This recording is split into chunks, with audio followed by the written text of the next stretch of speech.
Namaskara and welcome to BIC Talks, a podcast brought to you by Bangalore International Centre, where we present conversations that move, inform, and encourage discourse.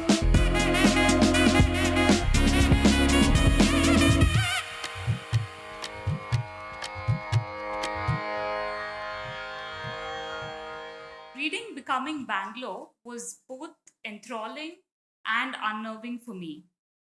Enthralling because it's brilliantly written, it's witty, charming, funny, and Rupa really brings to life vivid anecdotes from the city's past and present. It was unnerving because it only seemed to highlight how patchy my own knowledge of the city is. I like to think of myself as a curious person. And having lived for many years on Cunningham Road, curious me never thought to ask about the genesis of the road's name, which, by the way, Rupa tells me was named after Francis Cunningham, who was a private secretary to Mark Cubbon, whom the famous park is named after. There's also been this calendar that's always been hanging on one of our walls. It's a black and red Bangalore Press calendar. And so far, I've always thought it was kind of unappealing and Amma's boring calendar. Amma's in the audience, by the way, today.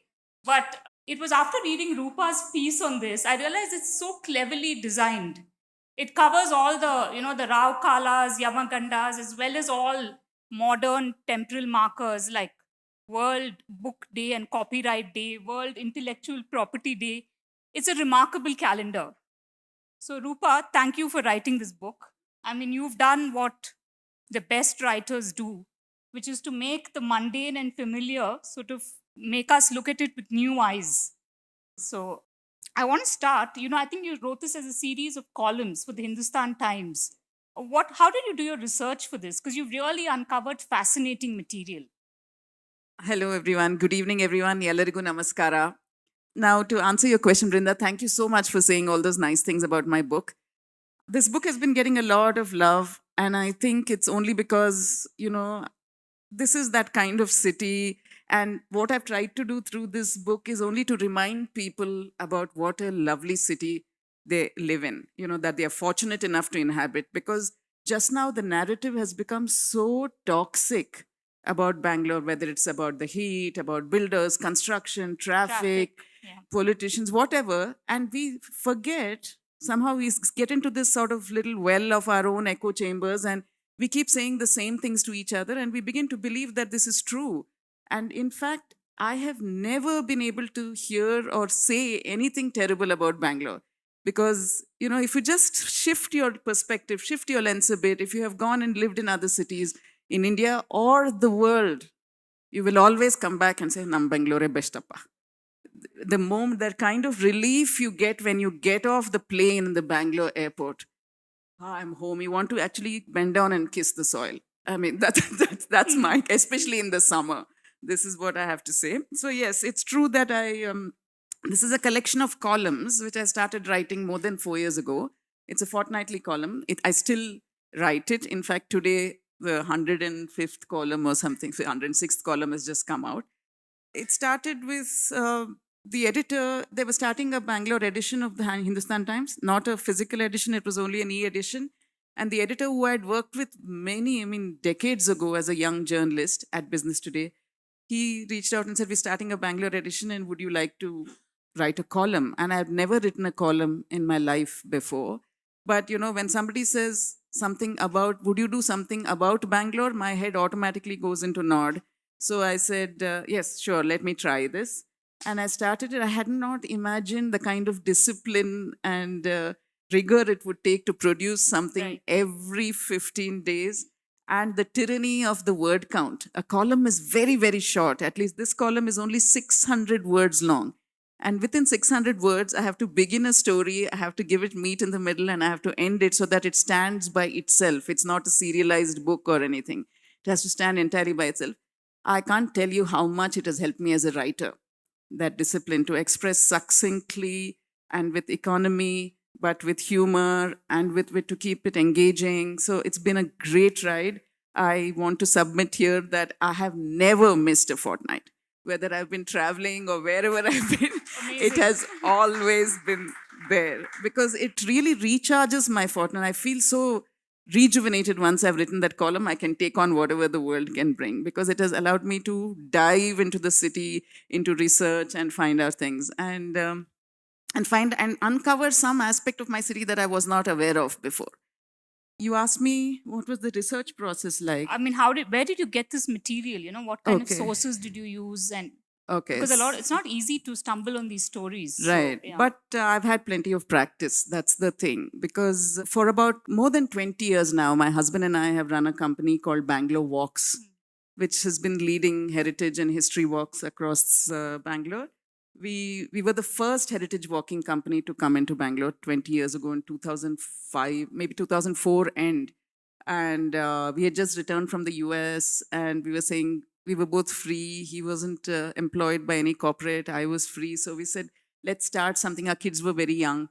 And the original thought was we should do something for Hampi because we came back from the US, which is not even as old as Bangalore. The whole country is not even as old as Bangalore. And yet they celebrate their history so much. Every little monument is made so much of. There are souvenir shops, interpretation centers, guides, audio tours. And we said, we have Hampi. You know, it's a World Heritage Site, and there isn't even an interpretation center there. This was 20 years ago. Maybe it wasn't even a World Heritage Site at that time. I don't remember. Maybe it was. So we said we should do something there. But then our kids were very young. It would take like 8 hours by road to Hampi and back. We said, not tenable. So what else can we do? And we said, Bangalore, really? Does Bangalore have any history? Isn't that the kind of reaction most people have to Bangalore? It's like modern, it's cool, it's IT, it's biotech, it's fun, it's pubs, it's all of that. But history, no, may not be. Because when people come to Bangalore, when we have guests and they say, show us Bangalore, take us around, Bangaloreans are an utter and complete loss. Where do we take them? What do we show them? There are no palaces, nothing. So in the end, Vidhan Soda, okay, which is only built in 1956, by the way. Yeah. And and then Lal Bagh Carbon Park. Yeah. Okay, that's it. Come, let's go to a pub, let's go to a bookstore, let's go to Church Street. Okay, so that's the end of it. So we were in the same situation, but then we said, there must be something. And when we went to the original sources, the Mysore Gazetteers, the Mythic Society libraries, archives, and when we began to look, we were stunned at the amount of history there was in Bangalore. And so we both have been talking and walking Bangalore for 20 years. So it was Right. not so so we had done most of the primary fundamental kind of research.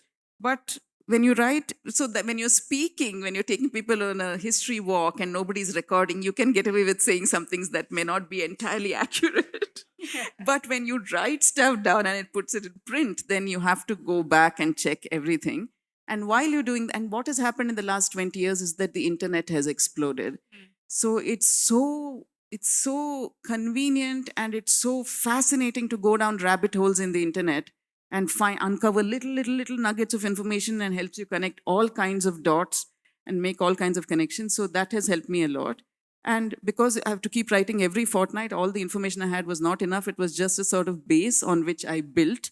So it was easier for me. Yeah. Right. Yeah. I think for those of you who have the book, it also has a beautiful cover. It's a stunning cover which opens out and it has events inscribed on the inside.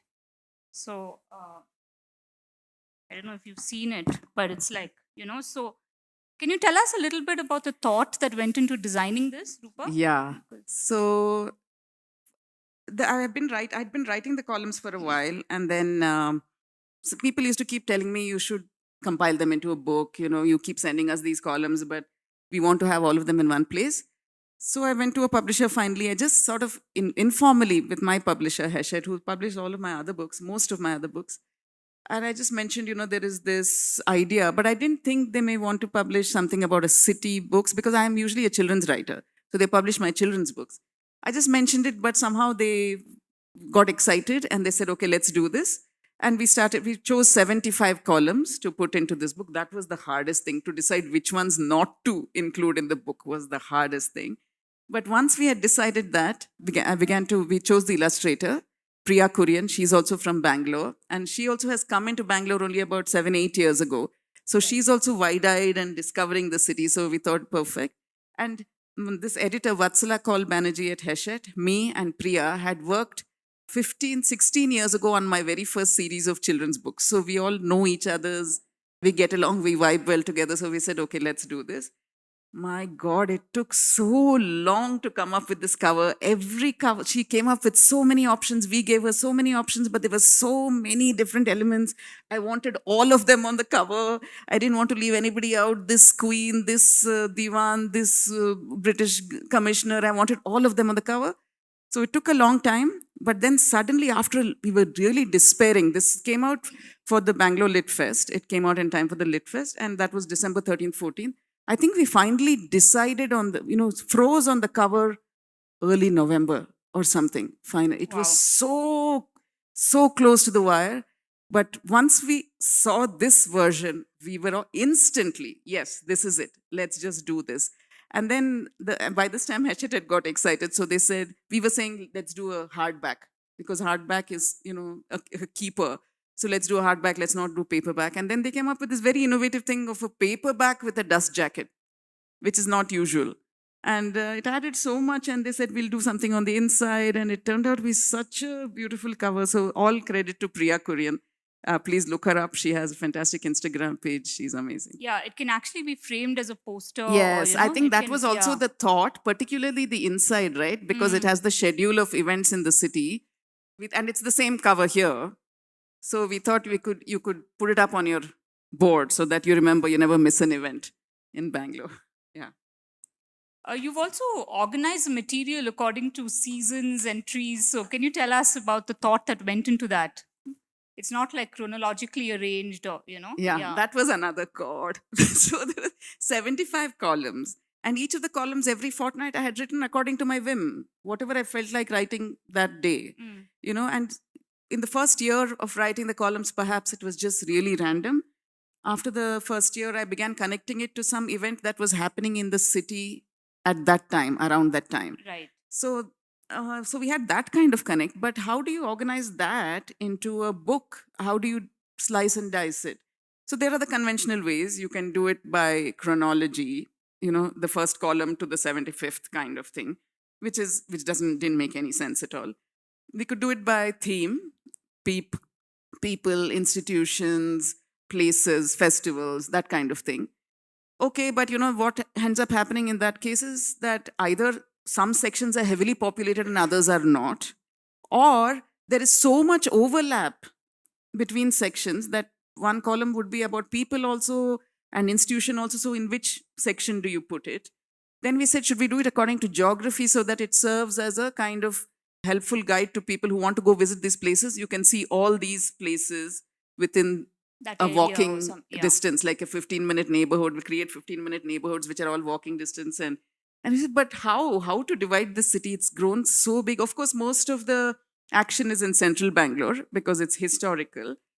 But even then we said, okay, shall we divide it according to the Lok Sabha constituencies? And then we said, okay, we are really losing our minds now. That we can't do it that way. And then suddenly then we started brainstorming what defines Bangalore for me. And what defines Bangalore for me are the flowers. And there is a reason why in every season a different flower is in bloom in Bangalore. Because these trees were planted to a plan by a German horticulturist called Gustav Krumbiegel. He was poached by the Maharaja of Mysore from the Maharaja of Baroda after he'd finished his service there, and he was brought here and said, green my city. And Lal Bagh served as the nursery. It was already a botanical garden. They had so many different kinds of exotics there. And they said, okay, go out and green the city. And he specifically chose avenue trees that would bloom according to the season. So in every season of the year, if you look up, you will see a different flower blooming. So there's always tree flowers blooming in Bangalore. And I said, that is what is truly unique to Bangalore. Somebody thought about it and did it according to that. And if you see even now, yeah, sure, Outer Ring Road and all that, they're quite like deserts. But now, Tabibuya rosea is blooming all over. So even now, the BBMP, for all its faults, the horticulture department is planting flowering trees even there. So that seemed to define Bangalore more than anything for me. And that seemed a good way to divide it according to the calendar year. So events in the columns that had some bearing on that season, in the sense something that happened in the column happened in that month or whatever, I divided it like that. And then it was easily possible through some very clever tweaking to make sure there were exactly the same number of columns in each section. So we have the sections are, Gulmohar, Champaka. Yeah. Champaka is a Sampige. And then African tulip, which is the Uchekai, and pink trumpet, which is Tabibuya Avalanadia. Yeah, the thing that everybody goes to Kaban Park for in December. Yeah, to go to Ringwood Circle and watch the Tabibuya in blue. Yeah, so those are the 4 sections. Yeah. No, lovely. I think that's like, as you said, that's the singular aspect of Bangalore, just those. We need a Krumbigal back here, though, I think. Yeah.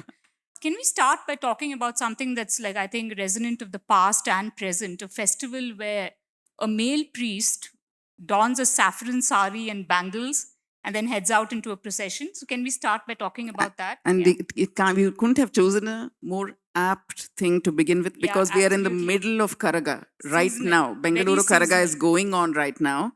On the full moon of Chaitra, which is 15th April, is when the Karaga procession will happen. So Karaga is a Nada Habba, like it's a Bengaluru Habba. Like Nada Habba for Mysore Kingdom would be Dasara, but for Bangalore, it is Karaga. And I think in so many ways, Karaga epitomizes the spirit of Bangalore. And I'll tell you why. I know there's a lot of noise online, especially about everybody beating everybody on the head saying you should learn Kannada or I won't learn Kannada, who wants to learn your stupid language, all the rest of it. But Bangalore's main festival, or the festival that is considered the festival of Bangalore, was started or is the festival of Tamil-speaking community, of a Tamil-speaking community called the Tigalas. And it happens in the heart of Kempegowda's Bangalore, which is the original built city of Bangalore. So, even in the heart of Kempegowda's Bangalore, it is not only Kannadigas that celebrate, but it has come to us from the Tamil-speaking Tigalas. Now, who are these people? So the temple itself is strange in itself. Yeah, it's not yeah. a temple to Shiva. It's not a temple to Vishnu. It's not a temple to Parvati, to Shakti in that sense. And it's about 800 years old is the story. It predates Bangalore itself. The temple is to Dharmaraya, Yudhishthira of the Pandavas, but that's just called the Dharmaraya Kovil. But actually, who is the person, the deity that is being propitiated during Karaga is Draupadi. Have you ever heard of a festival where Draupadi is the main Shakti, is the feminine that is being celebrated, that is being revered? And Draupadi not in an anthropomorphic form, but Draupadi as water. Okay, now water is something that either is too much or too little in Bangalore recently. Either we're getting flooded or there is no water, one of the two things. But water has a huge, if you just think about it, water has a huge bearing on Bangalore. Yeah. In the sense that we are a city on a hill. We are not a city by a coast. We are not a city by a river. Why would anyone build a city, a medieval city, not by a river or not by the sea? That in itself seems like a slightly strange thing to do for Kempegowda. But why he did it was that height used to offer protection, is to offer like defensibility. When you build your city on a height, you can watch for miles around for enemies coming. So that was one reason why he built it on a hill. But because we are on a hill and not near a river, water has always been a problem in Bangalore. Kempegowda thought of ingenious ways to make water available. Because when you're built on hills, there are slopes, right? And there are ups and downs. So wherever the rainwater used to run off and collect at the lower places, a more plateau kind of place, those were natural water collecting places. And he chose those and fortified them and made them into tanks. Yeah. And then he designed an ingenious system of canals that connected one tank to the other so that there was always an overflow would go off into another tank. All that is now disappeared, of course. Most of it we have, built, we have drained the lakes and the tanks, we have built housing complexes and stadiums and all the rest of it over there. So festival that celebrates the feminine as water is obviously going to be very popular. Now, why the Tigalas chose water is that they are gardeners. Yeah. The Tigalas are a green-fingered, flower-growing, vegetable coaxing out of the soil community, fruit growing. They are very, very good gardeners. And they were here already, even before Kempegowda came. And Kempegowda perhaps chose, because of that temple, was maybe one of the reasons why he chose to build his mud fort of Bengaluru around it. And perhaps they helped him a little with a garden that he had started, a tota called Kempu Tota, in the region of today's Lalbagh. Okay, and tota is very different from the English conception of garden. A tota is a place that grows useful things, not rolling lawns. What is the point of that in a hot country? What are you going to do with a rolling lawn except fry? So it was all, he grew roses and flowers there for worship. That was what his tota was for the temples, to grow flowers for worship. Also, the weather was perfectly suited to growing flowers. So Kempu Tota, the Tigalas were there. But not so they continued, I suppose, for a while. We don't hear about them very much during Kempegowda's time. Then Hyder Ali comes in, 1750 or so, 18th century, and he takes over, he usurps the Mysore Mysore throne for himself, although the king continues to be on the throne, but he becomes the de facto ruler of the Mysore state. Hyder Ali was the commander-in-chief of the Mysore forces. And he had a great love for gardens. Like many Muslim rulers, he also had a great love for gardens, and he made Lalbagh into a rose and cypress garden designed like a Mughal garden with the terraces and the flowing water and, all kinds of beautiful trees, roses, lots of roses and cypresses and all that. His son, Tipu Sultan, was even more of an eager gardener, enthusiastic. He used to send, diplomatic missions off to France, across the waters to, because he wanted to ally with France. He and his dad allied with France against the British. So they would send diplomatic missions to Louis XVI and people like that. His ambassadors would be told on the way back from France, wherever the ship docks, I want you to get me seeds and saplings from all those places, and I want to plant them in Lalbagh. If you notice, Lalbagh is just a Hindi version of Kempu Tota. Right? So he said, and this was not the only Lalbagh. Tipu had 3 Lalbaghs, one in Sira, one in Bangalore, one in Srirangpatna. And everywhere he would bring in these exotics and he would grow. And he was a very enthusiastic planter, not like roses and cypresses and just plant everything, just plant flowers and fruits and vegetables from all over, eucalyptus from Australia, pomelo from somewhere. Bring all the things and plant all the exotics in Bangalore. And the weather was such that things would grow. So Hyder got the Tigalas from Madras, from the Madras region, because he said, we are gardeners, we love gardens, come. And then once a larger number of Tigalas came and began to grow the gardens here, Karaga became more and more prominent because it was their festival. And do you see the connection about why a gardening community should choose water as their goddess? So that was what it is. And on 15th, what will happen now is the whole of the central fort area of Bangalore will erupt into color and sound. And, there will be a male priest who's wearing saffron sari and bangles and carrying the karaga, which is a unbaked mud pot on his head. They train for years for this, the whole year, so that they don't drop it and all that. There's quite a lot of floral decoration on top, like a huge tower on his head.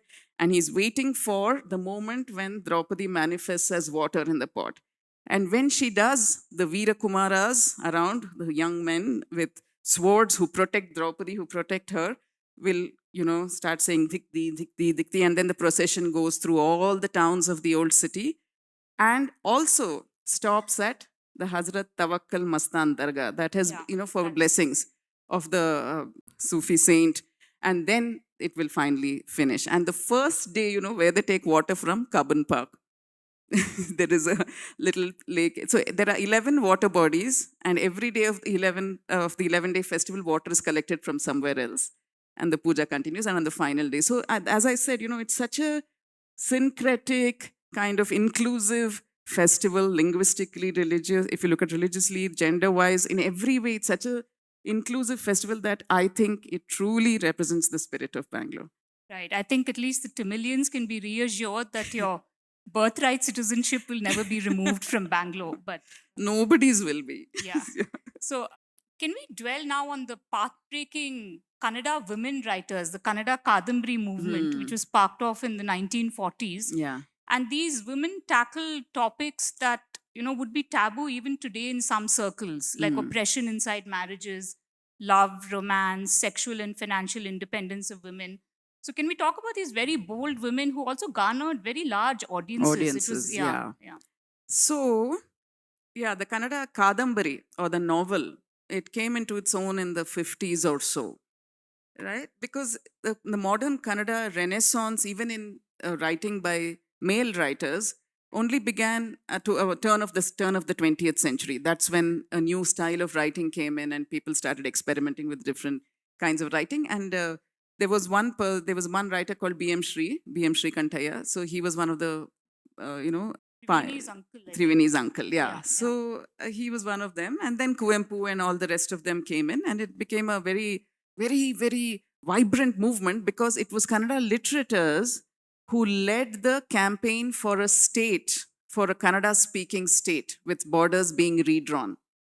Okay, so it was Kannada literators that did that. It didn't used to, before that, you know what it was like. Karnataka was all over the place. There was the Mysore kingdom. That was a contiguous and integrated kind of area for a very long time, Kannada speaking area. And then there were Hyderabad, Karnataka. There was Madras presidency. There was Bombay presidency. You know, the Marathi areas like Belgaum and all were belonging to the Bombay presidency. Places like which parts would have been the Tamil Nadu, Madras presidency, there would have been some, and Hyderabad, Karnataka would be Bijapur and all these places. Then they were independent princely states. And around 1915, truly, or even before that actually, there was an Alur Venkatraya from Dharwad.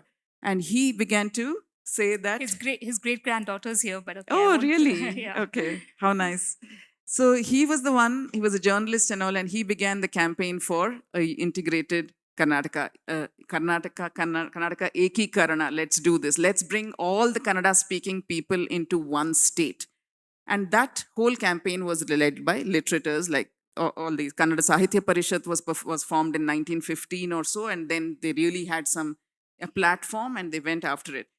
So that was all good. But for Kannada women writers to begin writing, first of all, there had to be about women's issues. First of all, there had to be a pool of reading women, educated women, who literate women who could read. And that sort of came to a, what do you call that? Had quorum on that by about 1940 or so. And then the women began to write. And it's funny how this particular column was written. I was never meaning to write about the Kannada Kadambari at all or Kannada Kadambarikaras. I came upon an Instagram post. These are the ways in which my columns are written. There was an Instagram post by somebody called Anusha Kumar, who had just received, in the US, US or Canada, had received a PhD in psychology, some branch of psychology. And she wrote that this is dedicated to my grandmother.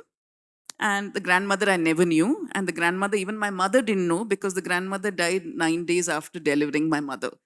And then she wrote, her name was Triveni. And that went viral, okay? The novelist Triveni. And something rang a bell in my head. And I said, I remember my mom used to read books by this Triveni.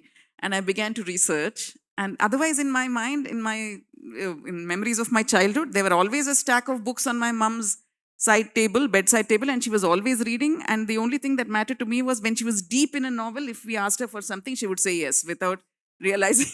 So that's the only thing I knew. And we would go to the Century Club library and she would pick up a next stack and come. So then I said, who's this Triveni? And I began reading. And then what I found out really blew my mind, because Triveni was B.M. Shree's niece. So she came from a literary family. She herself suffered depression and things like that. She had many miscarriages, married young, many miscarriages. Died young as well. Died very young, 34. But her first book of short stories came out at 22. And by the age of 34, she had written so many path-breaking novels that talked about this, the kind of captivity, the kind of difficulties within marriage and because of not being financially independent, how they impact a woman's mind particularly, how she felt trapped and things like that. She wrote about these things, which is okay. That's one part of it. But what I was more familiar with was in the 70s, there were this series of Kannada movies, 70s, 80s, made by a fabulous director, very celebrated director called Puttanna Kanagal. And I had seen all these films. And these films were all based on Triveni's novels. Sharapanjara, Belli Moda, Hoovele Chigurida, Hannele Chiguridaga. All these movies were made on those. And I had never connected who wrote these books that were made into these movies. And then I began to read more about Kannada novelists, and I came across Vaidehi, M.K. Indira, who wrote Paniyamma. And then there was this French teacher called Usha Navratnaram, who wrote the most potboiler novels that my mom used to adore. So then I said, my God, what happened to these people? Because just now, there are no Kannada women novelists that of that stature, of that popularity. There are no names that I can immediately come up with. So I don't know, that was a movement that happened. It seems to be over. I'm hoping something will begin again. I hope that's a void that's filled soon. Soon, because I yeah, hear that a really. lot of young Kannada writers. Yeah, I'm not sure. But Yeah. I think the internet has come in, so things have changed. At that time, it was only everyone used to read books and novels. But I think there is room. So I hope people will begin to write soon. Okay, getting to a topic that's probably popular among a lot of people, Tindi Uta, Can we talk about how a humble coffee club on Lalbagh Fort Road became like this South Indian, icon Icon. for international icon? Yeah, international icon, MTR, of course, the Mawarli Tiffin Rooms. How many of you have been to MTR? Or not been to MTR? I think Not is a been to better MTR, question. better. Not been to the Lalbagh MTR? Okay, very few. Excellent. So, what do you think of it? Do you like MTR? The food, yeah, okay. No, because nobody argues with me about MTR.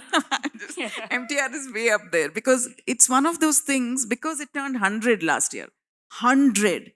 Imagine a restaurant turning 100 in a world where food tastes particularly are so fickle, so whimsical. Everybody is always looking for the next big food experience. Oh, some strange kangaroo cuisine is being served. Okay, we'll go there. Crocodiles, okay, there. So everybody's always looking for the next big I don't think experience. they last a few months Yeah, today on 12th yeah, I May mean, at least. on Yeah, 12th it's May. like, yeah. Yeah, there are some on 12th May that have lasted quite long. But MTR 100 years is really quite crazy. Yeah. I don't think there is any other restaurant in Bangalore that is 100 years old. Yeah, it started as a small thing, and then in 1924, Yeah. the thing was, first of all, restaurants itself were a new idea. Because of all the caste purity business, the Brahmins would not eat outside of home, and they would not, and if the Brahmins don't do it, nobody else will do it.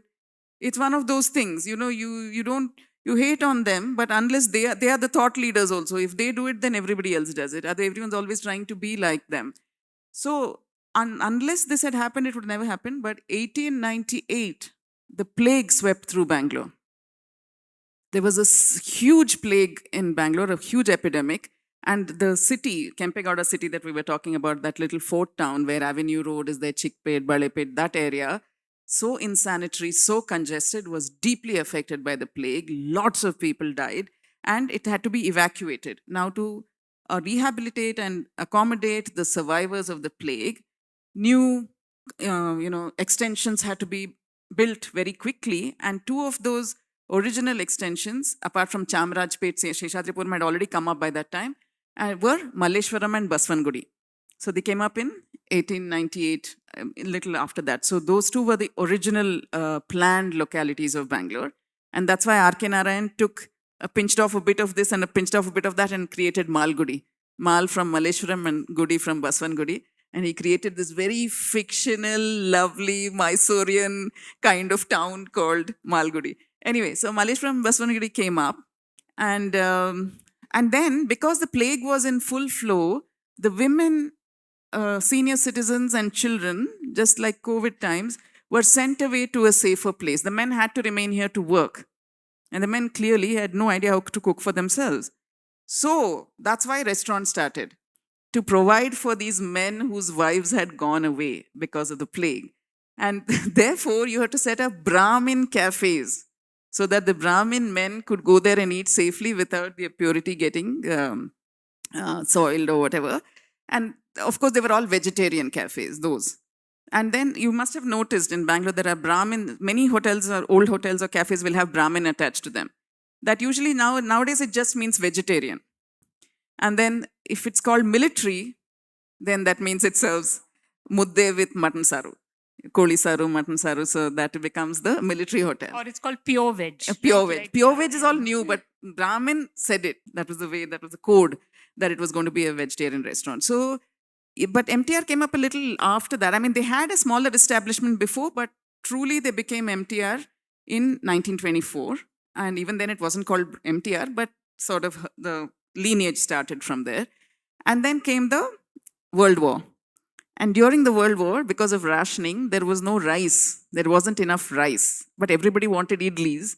So MTR invented the Rava idli, which is still one of their top selling items. And the aloo bhaji, they serve it with alugade palya, is amazing. It's only served there with that alugade palya, and it's really good. So please have it if you haven't. Rava idli. And then what happened? There was a split in the family, and one part of the family started making the ready-made MTR foods, which are so popular abroad with NRIs. You know, that's what that became a separate thing, and then that was bought by a Swedish or Norwegian company or something. So that's gone now.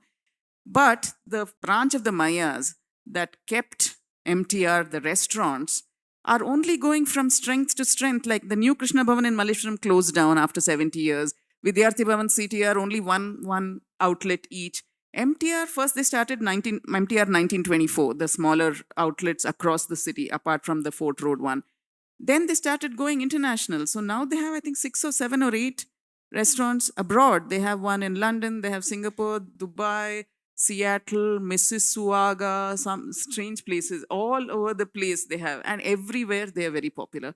So Hema Malini Maya is the current CEO or managing partner, and she's still got so many plans. And recently, just like last month, they released a book, The MTR Story, about the 100 years of MTR. So if you want to know more, lovely photographs, beautiful history, so you should just get that book. Okay, so moving away from food, can we Always talk a about... difficult thing in Bangalore. Yeah, always a difficult thing, yeah. Can we talk about this 19-year-old accounting whiz who had studied some physics earlier, but who also seemed to almost dabble in physics later, kind of like a side hustle till he got back into it. Yeah. And then, of course, ended up winning the Nobel Prize in physics. Yeah. So, you know who we are you know talking who about, we're right? talking about, right? Yeah. So C.V. Raman was never, he didn't belong to Bangalore at all. In this, he did a lot of his life's work in Calcutta, actually. Even the Raman effect, all that was discovered there. Nobel Prize was all there. And then after all that, he was invited to Bangalore by the Maharajas of Mysore, by the Maharaja of Mysore. Now, the Maharajas of Mysore, the Wadiyars, especially after 1881, even before, but especially after 1881, when the power came back to their hands, they were the most amazing rulers. Bangalore has been very, very blessed because we've had great rulers. It could have gone any way. We were just any other town like anybody else. The reason why we have become what we are today, a lot of it has to do with good British administrators. How lucky is that? And followed by good Indian kings who ruled us, and administrators and divans. Amazing. So he was invited by Krishnaraja Wadiyar, I think, the fourth. Maybe whether the king, Nalvadi, but whether the king invited him or how he came, I don't know. But he came to take over as the first Indian director of the Indian Institute of Science, which was called the Tata Institute. Okay, so he comes here, he takes over as the director of the Indian Institute of Science, Indian director, and then realizes there is no physics department. Says, what is this? You called a physicist, a Nobel Prize winning physicist, to be the director of the Indian Institute of Science, and there's no physics department. So he starts looking he creates a physics department, starts looking for faculty to run the department. And this is 1933, 1936, around that time. And you know, the Mysore was a kingdom. Now we think of Mysore kingdom as just one of those 565 princely states that joined the Union in 1947. But Mysore was so progressive and so ahead of its time in every way that they thought of themselves as an independent nation. They thought of themselves as belonging to the nations of the world. And when they cast their nets about for somebody, whether it was a horticulturist like Gustav Krumbiegel, or anybody an architect, an archaeologist, anything, they looked worldwide. They cast their nets globally, not only in India. And then, so they said, what they started looking for was Raman and everybody else, that they said it's 1936. What was happening in the world in 1936? almost coming to the World War. Germany was in chaos.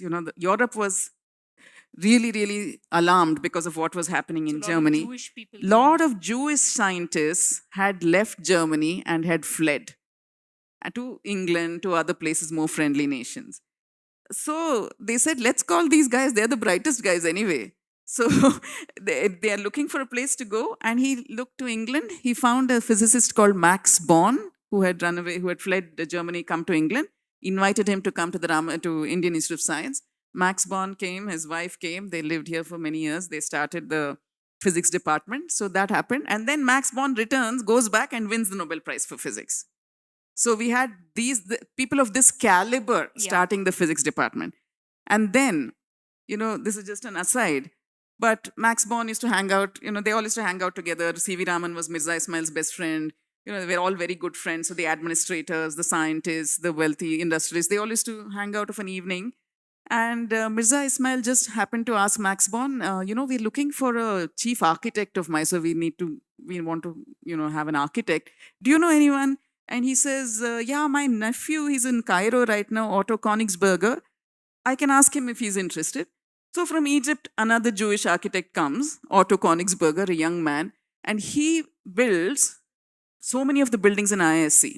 Some of the iconic minimalist buildings that are there in IISc were built by Otto Königsberger. He also built if anybody knows, in Bal Bhavan, there is a hall. Do you know Bal Bhavan, Cubbon Park? Yeah. Yeah, so that main Bal Bhavan building, it was called Victory Hall. It was built when the Allied forces had victory in 1945. It was meant to commemorate that.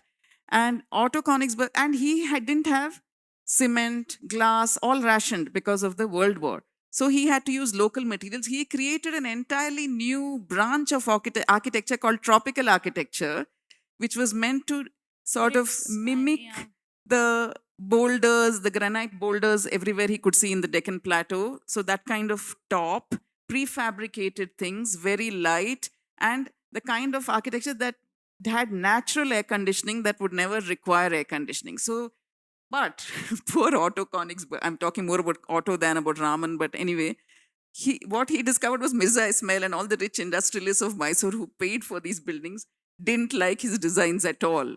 They were like, what is this minimalist? What is this? This looks like a barn or something. Shouldn't we be building palaces? Their idea was you should build these, Doric columns and Corinthian columns and that kind of Roman forum kind of things. And this guy wasn't doing that. So he got sent away soon enough. After 1945, 1946, he was like, okay, please go. But Jawaharlal Nehru called him. And he made him an architect for all the refugees after partition. They had to be quickly accommodated in homes. So you couldn't waste too much time and money and effort building homes for them. So he said, this is exactly the kind of architecture we want, prefab, it could be done in the factory and then brought and set up. Unfortunately for Otto Königsberger, those buildings did not, I think there was too much of pressure and too many to be built, and he didn't see it through properly and sort of collapsed. Some of them, it didn't actually stand. Nobody was hurt, but it didn't work out. So in Parliament, there was a big uproar and he got sent back. Poor man, when he was in Mysore, all the PWDs, who's this man? Why is he our boss? Like, why do we have to listen to him? And then he went there, but he went back and became a tropical architecture expert. And his textbooks are still used by architecture students today. And he learned it all in Bangalore.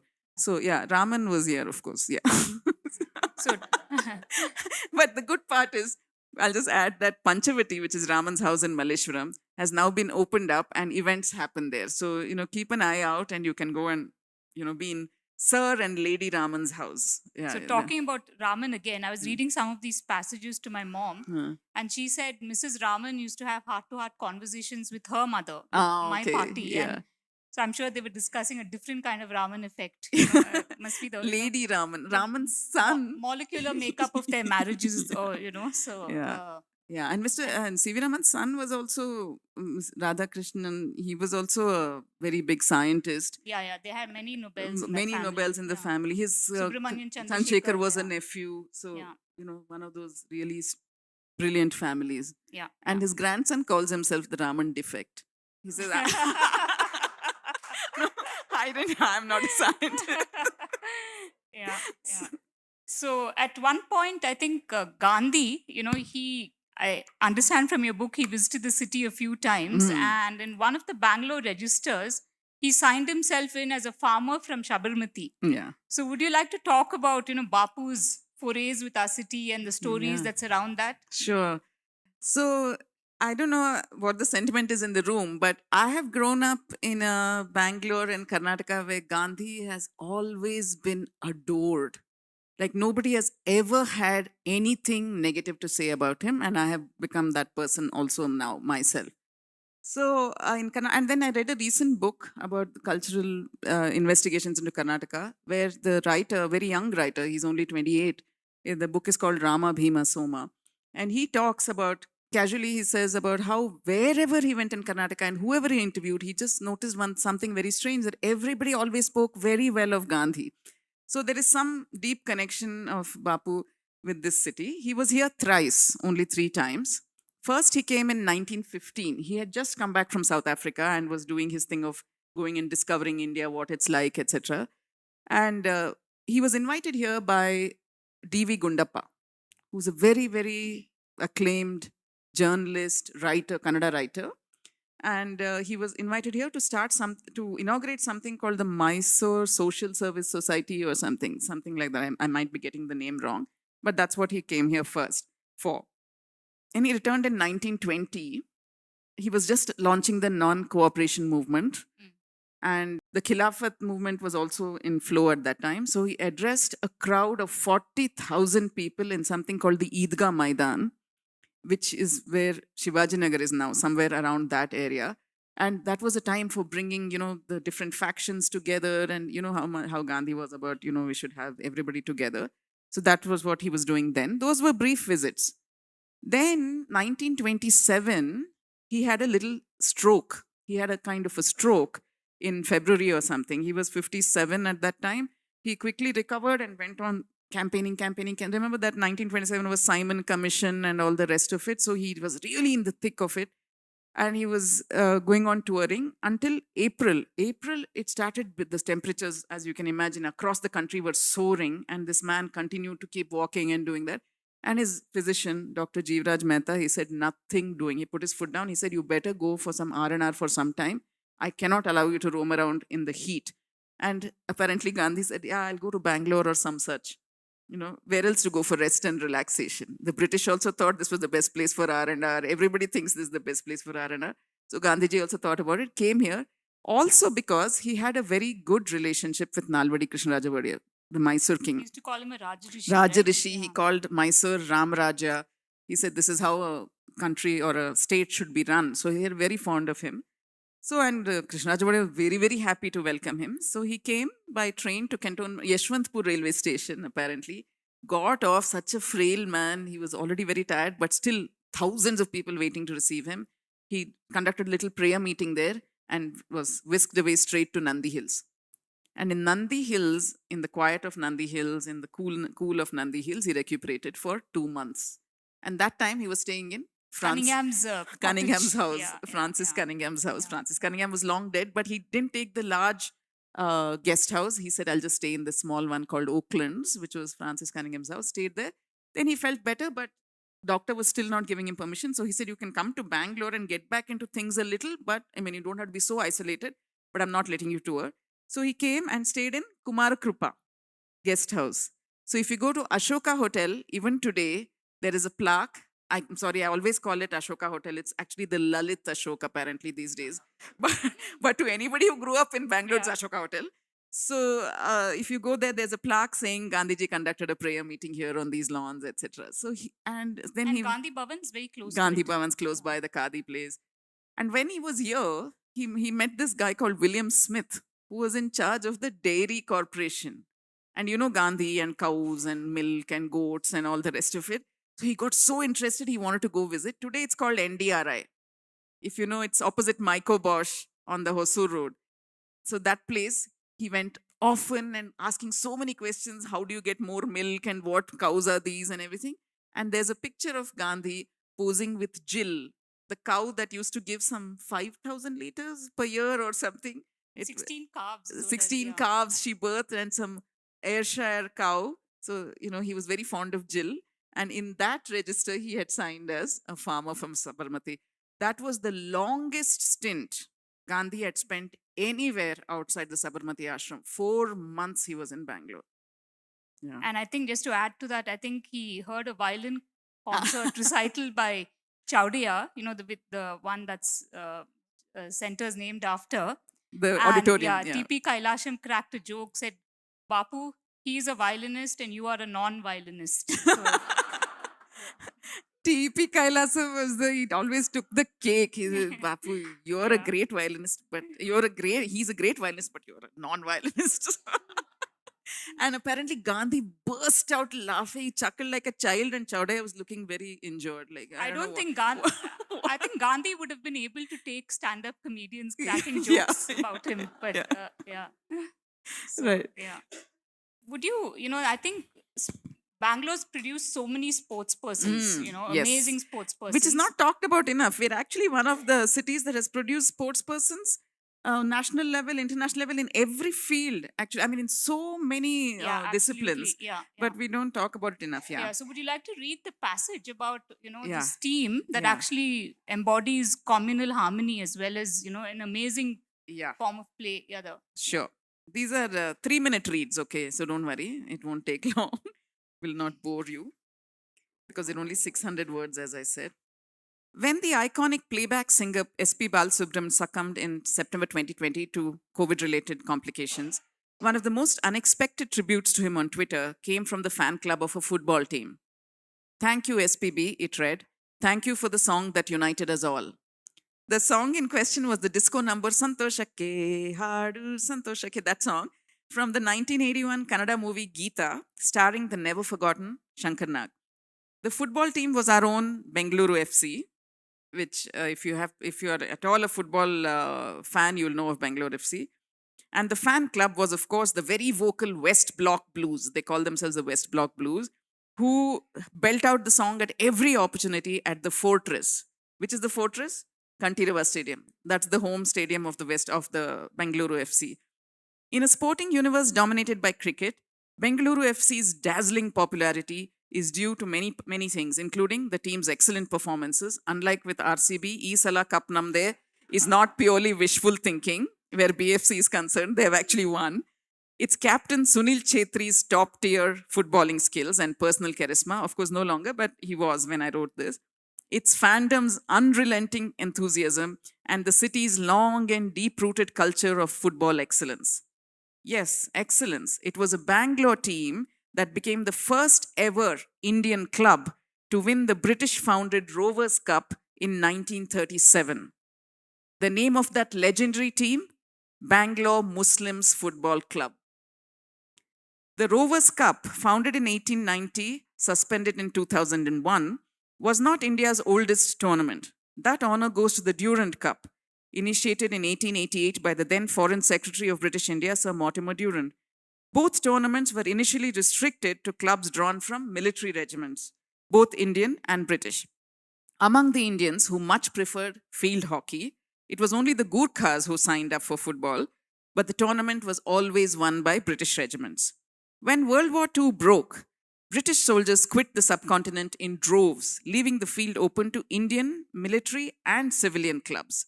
It was Bengal's Mohammedan Sporting that lifted the Durand Cup in 1940, but by then, the Bangalore Muslims FC, or BMFC, had lifted the Rovers Cup twice. In 1937, they beat Mohammedan Sporting 1-0 in the final. Can you imagine saying this to a Bengali? But actually, they did. In 1938, the Argyle and Scottish Highlanders were beaten 3-2.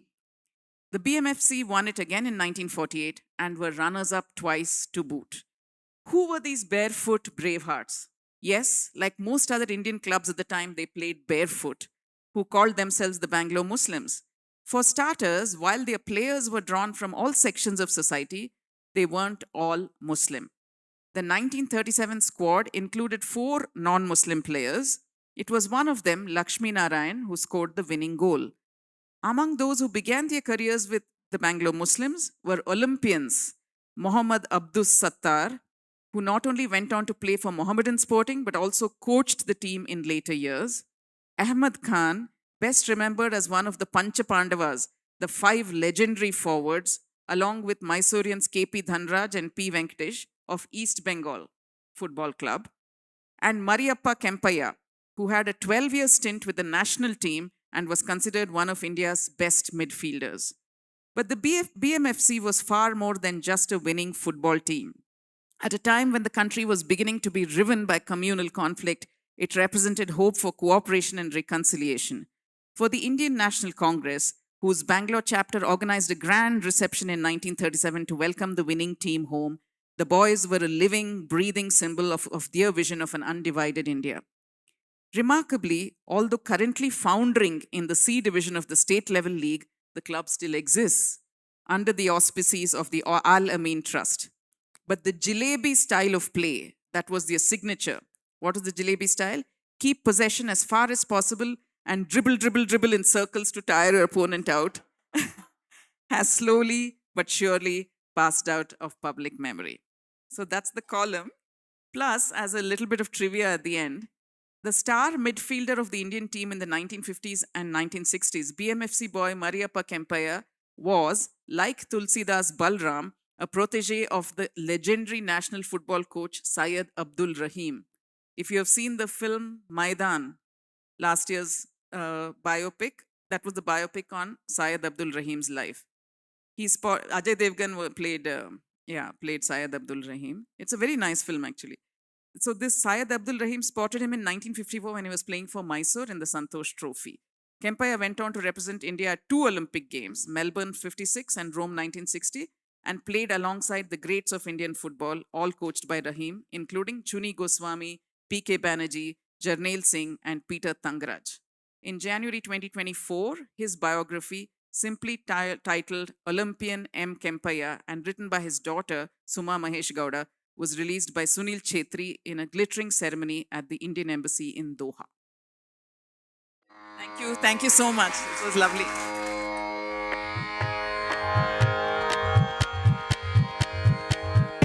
You have been listening to BIC Talks by Bangalore International Centre. If you liked what you heard, do follow us on social media. Keep up with our programming by signing up for our mailer on the website or leave us a review on Apple Podcast or iTunes. The crew that makes these podcasts possible is S. Sarvana Raj and Ranjit Kumar on sound supervision and production. Artwork is designed by Chandani Venkataraman of Crisscross Design Studio. Don't forget to subscribe to our channel on your favorite podcast platform. It can also be accessed on our website, bangaloreinternationalcentre.org. This is Sunaina Jain signing off on behalf of everyone at BIC.